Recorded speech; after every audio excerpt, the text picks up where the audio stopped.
So good morning to everyone. Let us see the engineering mechanics.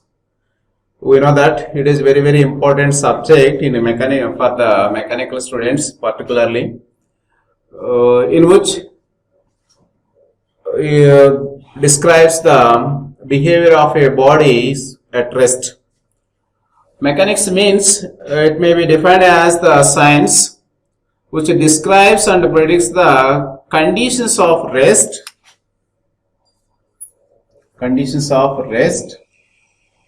or motion of bodies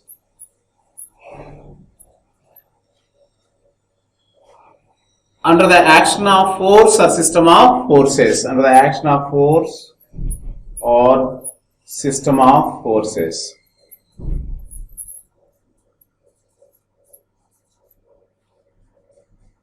So, as per the statement, mechanics is a branch of science which describes and predicts the conditions of rest or motion of a body or bodies under the action of force or system of forces. So, before going to what is meant by mechanics, let us see when an object is said to be in rest, when an object is said to be in motion. For example, so let us consider a body. This is a body, alright, resting on a one plane. Let us assume this is the table. This is the table. This is the body. Particularly, let us assume an object. For example, let us see the, suppose if a force is applied on a body, particularly a force of magnitude P is applied, we observe one thing, the body displays, there is a motion caused by the force. This is the new position of the body. So this is the displacement, right? I think that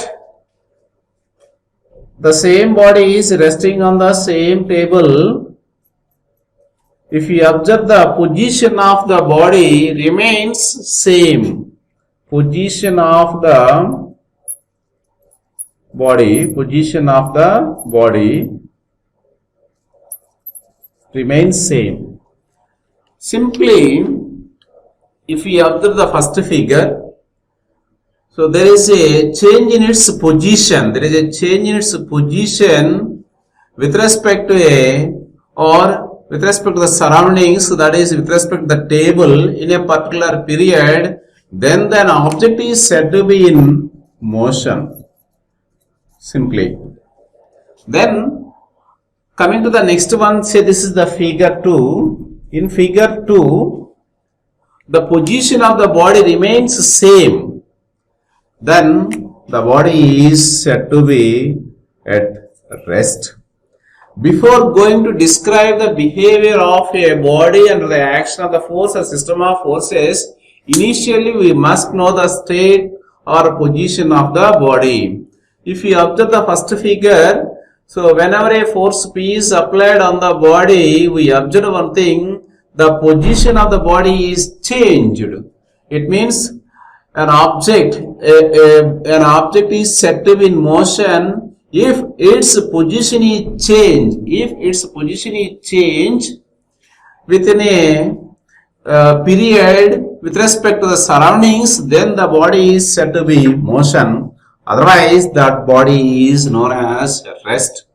So, just we have to predict the and describe the behavior of a body at rest as well as in motion under the action of the force. So it means that is the engineering mechanics. Now coming to the force, we know that a force is an agent tends to move the body just observed in the first case. Alright? While considering the force, we have to take into account the following specifications. For example, so let us consider a body resting on a horizontal plane. Alright? A force of magnitude P is applied at point A, so with a particular angle theta. Here we have to remember one thing, the magnitude of the force P and point of application of the force at A and sense, that is inclined towards right. While describing the force, we have to take into account all these parameters. One is the magnitude of the force, second one is the point of application of the force, and third one is the direction of the force. So to avoid the confusion or for better understanding, so the same body is subjected to the same amount of the force in another way, say as this is the force. So the magnitude is same, the point of application is not same, and line of action or the direction of the applied force is also not same. So if you observe the first figure, the body moves towards right. We here in the second case the body moves towards left horizontally. It means the effect of the force depending upon all these parameters. Keep it in mind. So while describing the force, you must take into account all these characteristics. That's why, so in particularly in case of the mechanics, we have to take into account the or consider the all these parameters while describing the force or define the force. Coming to the next one is the system of forces. I think that this is a single force, alright. If the same body is subjected to several forces in different directions with various magnitudes, say that is a system of forces. Say this is the force P1, this is the force P2, P3, P4 and P5. If you observe the forces, so here the 5 forces are acting on a body in different directions with various magnitudes. Then that is constitute simply said to be a system of forces. So while describing the behavior of a body, you must take into account all the parameters. Before going to study the behavior of a body, you must know what is meant by force. So what about the system of forces? What about the state or position of the body, whether it is rest or in motion? So once again we will define the mechanics. Mechanics is a branch of science which describes and predicts the conditions of rest or motion under the action of force or system of forces. That's why, so when a body is said to be rest, when a body is said to be in motion, a body is said to be at rest if there is no change in its position with respect to the surroundings in a time, that is called as body is at rest. A body is said to be in motion if it is changes its position. What about the position of the body initially at A, for example? Whatever the position of the body after some period, say as after 2 seconds with respect to the surroundings, that is B. It means there is a change in its position with respect to the surroundings in a particular time, then the body is said to be in motion.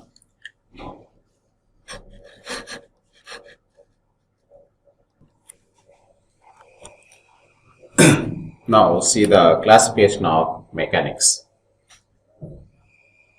Mechanics may be classified as per the following. The mechanics dealing with the behavior of solids, they are classed as mechanics of solids.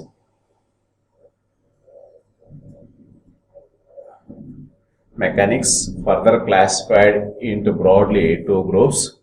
One is mechanics of solids. Mechanics of solids.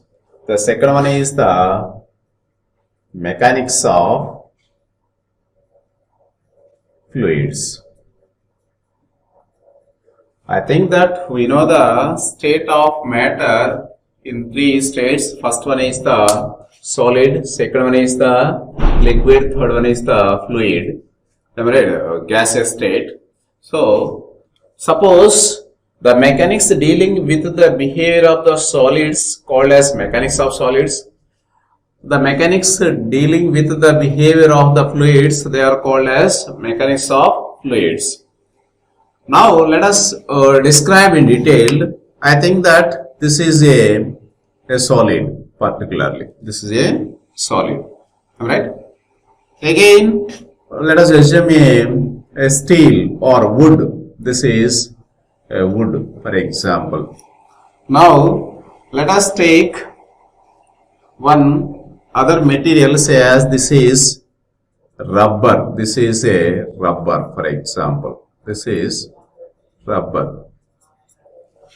I think that now this is a water. This is water, say as a liquid.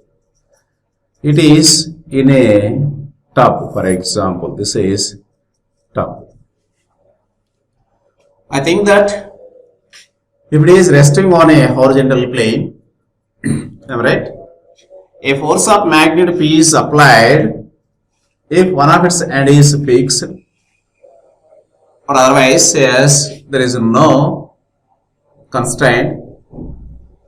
If a force of magnitude is applied on the second body, both are called as the solids. But the magnitude of the force applied or acting on both the solids, but the effect of the force P is not the same. For example, if you observe the behavior of the body under the action of a force P, we think of it, the body tends to move towards in this direction. If the same force is applied on the rubber, I think that there is a deformation takes place. It means increase in length. Though the magnitude of the applied force is same on both the solids, but the behavior of the solid one, that is the wood, is not same as that of the rubber. Based on this behavior under the action of the force, further the mechanics of solids are classified into two groups. One is mechanics of rigid bodies. So mechanics of rigid bodies and mechanics of deformable bodies. Mechanics of deformable bodies. So, as per the discussions made just now, though these two are called as or comes under the group solid, alright, but the behavior of the rubber is not same as that of the wood. It means there is no measurable amount of the deformation takes place or the change in length takes place even if it is a force P is applied on the wood. But the same amount of force is applied on the rubber, there is a change in increase, there is a measurable amount of the change in length takes place. So that's why this body is called as a deformable body. This body is called as or treated as a rigid body. Simply the rigid body may be defined as, even if it is a system of forces or forces applied on the body, there is no measurable amount of change in length or deformation, then the body is called as a rigid. If there is a change in dimensions or the deformation due to applied force is called as deformable bodies. So we have to study the behavior of a rigid body in the name of the engineering mechanics. In the name of the engineering mechanics. Further, it is classified at rest as well as in motion. It means we have to study the behavior of the rigid body at rest as well as in motion. if you study the behavior of the rigid body at rest condition is called as statics. If you study the behavior of the rigid body under the action of the force, then it is called as dynamics. I think that the behavior of the deformable bodies will be studied in the next course, in the next year, in the name of the mechanics of solids or strength of materials or mechanics of deformable bodies. I think that need not to discuss about the behavior of a deformable bodies in this course.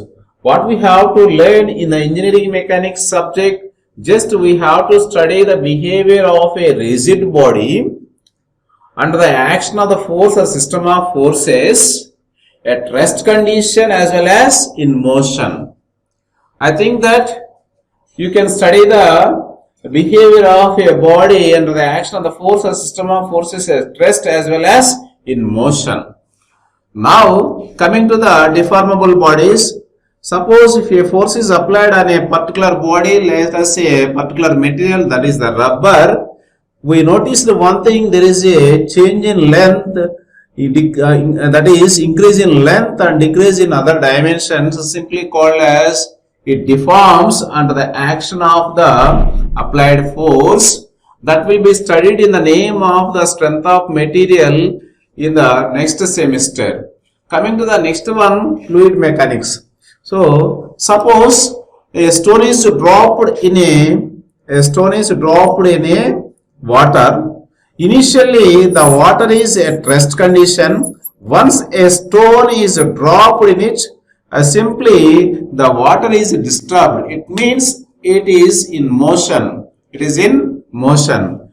Suppose if the mechanics is dealing with the behavior of the fluid, then that is called as mechanics of fluids. That may be a liquid or gases, whatever it may be. So finally, it means if the mechanics dealing with the behavior of the solid, that is mechanics of solids. If the mechanics dealing with the fluids, mechanics of fluids, as per the behavior of a solids under the action of the force, then further it is classified into mechanics of rigid bodies, mechanics of deformable bodies. Here, rigid bodies means even if it is a force or system of forces applied on a particular solid, there is no measurable amount of the deformation takes place. But there is a measurable amount of the deformation takes place in case of a solids, particularly like rubber. Now, as per the discussions, we have to study the behavior of a rigid body only at rest condition as well as in motion, labeled as statics and dynamics. Simply, we can call the behavior of the rigid body at rest as well as in motion. Otherwise, dynamics of rigid body and statics of rigid body. The dynamics of rigid body, as per the analysis, that may be classified. One is kinetics, second one is kinematics. Simply, what about the kinetics of a rigid body and what about the kinematics of a rigid body? So, in engineering mechanics, just we have to study the behavior of the rigid body at rest as well as in motion, in the name of the dynamics, with and without considering the force causing to the motion. So now coming to the second one is the mechanics of deformable bodies, which will be discussed in the name of the strength of material, as well as mechanics of fluids will be discussed in the name of the fluid mechanics in the next semester. So whatever it may be, whether it is the solid in state or the fluid in state, whatever it may be, there is a change in its behavior under the action of the force or system of forces. As we know that force or system of forces, this is a body. If several number of forces acting on a body in different direction with various magnitudes, then that is said to be a system of forces. Before going to analyze the behavior of a rigid body under the action of the force or system of forces, better to know the laws of mechanics. Laws of mechanics. What are those laws?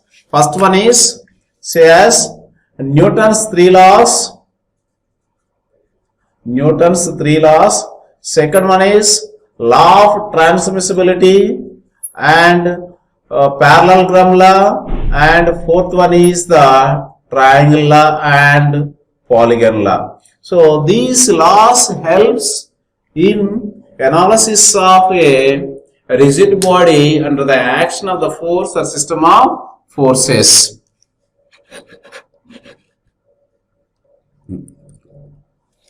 Coming to the laws of mechanics. Before going, these laws will help you in solving the problems. If you are familiar about the laws of mechanics, then it is very simple. First one is the Newton's first law. Newton's first law.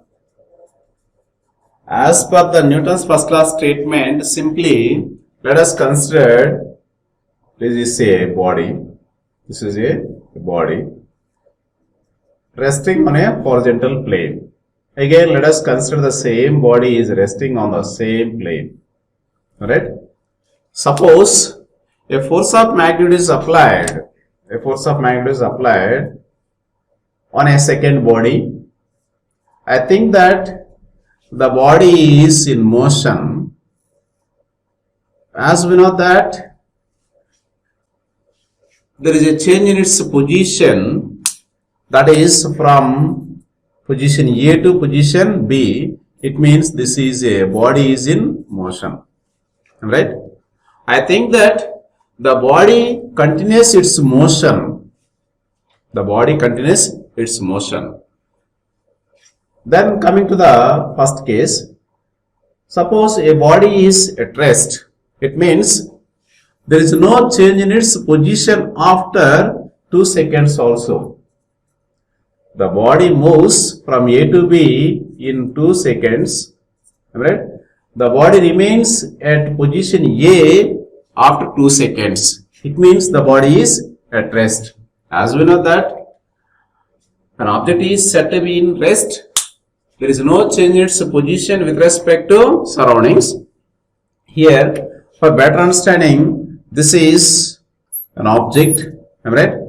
This is a pen. I think that the pen moves in such a way direction. The initial position of the pen is at A. After 2 seconds, the new position of the pen is B. After 4 seconds, the pen position again A. If we observe the, say this is object 1, this is pen is object 2, pen is object 2. If you observe that object 1 is rest with respect to the surroundings in a particular period, the pen is in motion with respect to the surroundings in a particular time. This is only the difference between a body is said to be at rest as well as in motion. I think that object 1 is at rest, object 2 is in motion. This is the object 2. So this is only the difference between rest and motion as we discussed. What we said, an object is said to be at rest. It means the body remains at the same position after a particular period of time. For example, this is a pen, this is say as object 2. I think that the body is in motion. It means the body position changes within a particular period of time. Then the body is said to be in motion. So I think that the first body is at rest, the second body is in motion. Suppose I would like to apply a force P1 on the first body. I think that the body tends to move towards left, otherwise in the direction of the applied force. The same amount of force is applied on the second body. I think that its motion is restricted or it brings to original position. So from this analysis we can conclude one thing. So simply the body continues its state of rest or motion unless you apply the force. If you are not in a position to apply the force P1 on both the bodies, the first body remains at rest, the second body remains in motion. It means the first body is rest unless you apply the force P1. The second body continues its motion towards right unless you apply the force P1 in opposite direction. As per the statement, so simply we can define it, state that everybody continues in a state of rest or motion unless you apply the force. That is very important. Second one is next one is Newton's second law. Newton's second law. What about the Newton's second law? I think that whenever a force is applied on a body, the body moves with a particular direction with a particular acceleration. It means, let us assume a force P may be represented in another way also, F, which is always directly proportional to the rate of change of momentum. Rate of change of momentum. It means that is M. F is directly proportional to rate of change of momentum. Rate of change of momentum that may be represented by dv by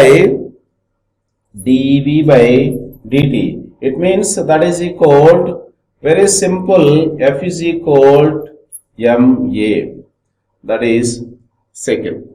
As usually, coming to the Newton's third law, that is third law. Suppose if you observe the body, if it is resting on a plane, I think that the weight of the body is vertically downward. That weight is balanced by a force developed in the table. This is the table. Am I right? It is balanced. From this analysis also, we can define every action there is an equal and opposite action. So that is the Newton's third law. Apart from this, the gravitational law, in addition to that, look into the two more laws. One is the parallelogram law. It is very important. Parallelogram law. What that said? Simply, suppose if a body is subjected to two forces of magnitude P and Q, directed, for example, theta. So these two forces are represented as adjacent sides of a parallelogram. This is the P, this is Q. These two forces are represented as adjacent sides of parallelogram in a scale. Right? Then close it. Its diagonal gives the resultant in direction as well as in quantity, magnitude. Say this is B, C. So what is simply the parallelogram states that whenever two forces applied or acting on a body, these two forces are represented as adjacent sides of a parallelogram. Its diagonal gives the resultant. So the next one is, this is the fourth one. Next one is the fifth one. Next, that is the triangle law. Triangle law. What it says simply, whenever two forces applied or acting on a body, simply this is a force of magnitude P.